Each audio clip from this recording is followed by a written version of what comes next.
Shutdown is the simplest and most used way to turn off your system. It immediately stops and closes all running programs and fully powers down your computer. To do this, you can click the shutdown option from the Start menu or open Command Prompt.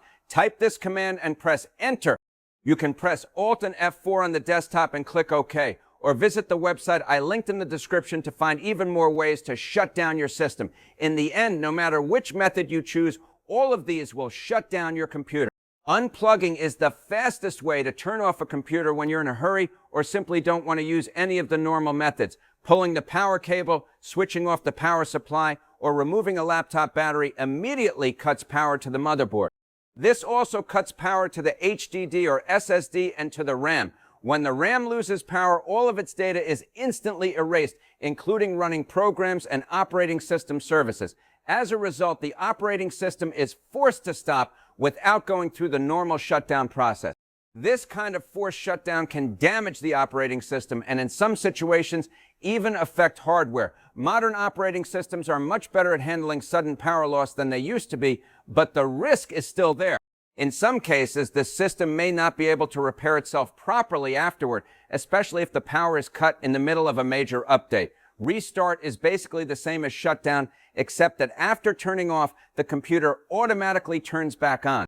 Everyone knows that part, but what many people don't know is that there is a major difference between shutdown and restart. Starting with Windows 8, Microsoft introduced a feature called Fast Startup. If this feature is enabled on your Windows, when you shut down PC, the state of some settings, drivers, and hardware tables is saved to the disk. The next time you turn on the computer, Windows can load faster because it skips some of the startup checks that were already saved. But a restart works differently. When you restart the computer, Fast Startup is ignored. Nothing is saved for the next boot, and Windows performs a full startup process. Because of this, a computer will often take slightly longer to start after a restart than after a shutdown. This is also why shutting down the computer doesn't always fix problems, such as a keyboard or mouse suddenly stopping working. In many cases, a full restart is needed because it completely reloads Windows and all of its drivers. Of course, you can easily disable Fast Startup through the control panel in the Choose What the Power Buttons Do section. Sleep is the best option if you're in the middle of something important and only want to leave your computer off for a few minutes or hours without closing any program. When you put your computer to sleep, all running tasks are paused exactly where they are and the system enters a low power state. Most parts of the computer either lose power completely or switch to a very low power usage profile, while the RAM remains powered so it can keep all of your data. After you press the power button, the system turns all components back on in less than a second and becomes ready to use again.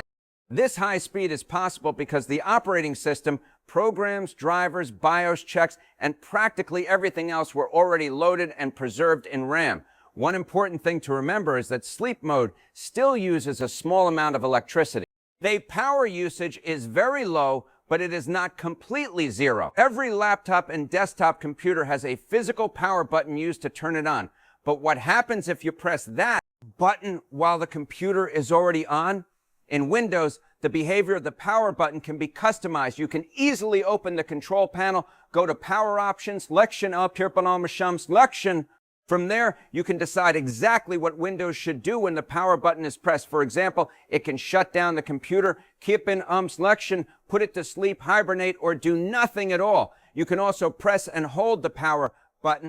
Holding it down for several seconds performs a forced shutdown. This works very much like pulling the plug and immediately stops the system. The main difference is that the motherboard is controlling the power off process, so the chance of physically damaging hardware is extremely low. However, because the operating system is still being stopped without a normal shutdown process, there is still a risk of data loss or operating system corruption. As the name suggests, this method is specially for laptops. Closing the laptop lid works very much like pressing the power button. In the control panel, you can choose what action the system should take when the lid is closed. By default, Windows and most other operating systems put the laptop into sleep mode when you close the lid. But as I said, you can change this behavior to any action you want, setting it to be useful if you want to quickly close your laptop while you're working without interrupting any of your tasks. An operating system can have multiple user accounts, each with its own permissions, settings, programs, and running processes. When you sign into your account, Windows starts a number of background processes for your session. Any program you launch also runs under your account and can be seen in Task Manager by both you and other users with the proper permissions. Each user gets their own environment and can use the system independently from everyone else. Lection up here, Banal signing out does not turn off the computer. Instead, it closes your session and stops all programs and processes that were running under your account. The operating system itself continues running, and other users can still sign in and use the computer. So from now on, if an app crashes, Windows becomes slow or freezes instead of immediately shutting down or restarting the whole PC and then signing back in. In many cases, this will solve the problem without turning off the system. Hibernate is my favorite way to turn off a computer. This method is a combination of shutdown and sleep. The computer turns off completely, but when you turn it back on, all of your programs, windows, and tasks are restored exactly as they were before, without keeping the computer powered on. But how does it work? When you put a computer into hibernate mode, Windows takes everything currently stored in RAM, including open programs, running processes, lection up here and the rest of the session state, and writes it to your computer's disk, and the computer shuts down completely.